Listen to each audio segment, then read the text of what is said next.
जानिए सूर्यपुत्र यम की मृत्यु का देवता बनने की रोचक कथा। दोस्तों, आज हम आपको सूर्यपुत्र यम के यमराज यानी कि मृत्यु के देवता बनने की बहुत ही रोचक कथा बताने जा रहे हैं। ये तो हम सभी जानते हैं कि हिंदू धर्म में यमराज को मृत्यु का देवता माना जाता है। यमराज इंसान की मृत्यु के बाद उसकी आत्मा को उसके कर्मों के अनुसार उचित स्थान प्रदान करते हैं। अर्थात अगर किसी इंसान ने अच्छे कर्म किए हैं तो उसकी आत्मा को स्वर्ग में स्थान प्राप्त होगा। वहीं अगर किसी ने बुरे कर्म किए हैं तो उसकी आत्मा को नरक की यातनाएं भोगनी पड़ेगी। यमराज न सिर्फ मनुष्य को मृत्यु देते हैं बल्कि मृत्यु के बाद की यात्रा भी वही तय करते हैं। लेकिन क्या आपको पता है कि आखिर यमराज मृत्यु के देवता बने कैसे?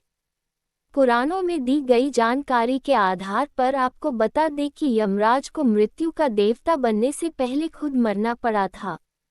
पृथ्वी पर मृत्यु का चक्र भोगने के बाद ही यमराज को मृत्यु के देव का पद प्राप्त हुआ था।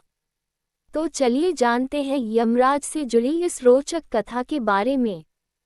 पौराणिक कथाओं के अनुसार एक बार यमराज और शनि देव में युद्ध छिड़ गया था। अपनी अपनी माताओं के अधिकार के लिए दोनों भाई आपस में लड़ पड़े थे। कई महीनों तक युद्ध चलता रहा और शनि देव और यमराज के बीच का युद्ध भयंकर मोड़ लेने लगा।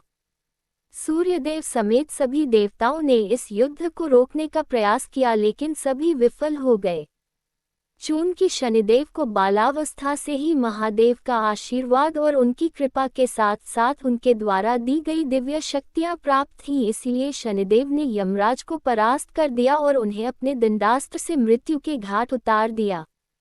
अपने पुत्र की मृत काया को देख सूर्यदेव अत्यंत विचलित हो उठे।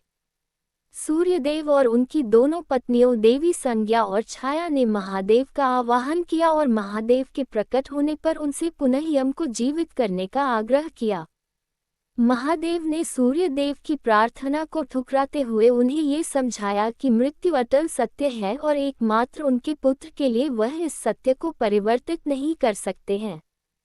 तब शनिदेव ने स्वयं महादेव से प्रार्थना की और उन्हें यम को जीवित करने के पीछे का उचित कारण भी बताया।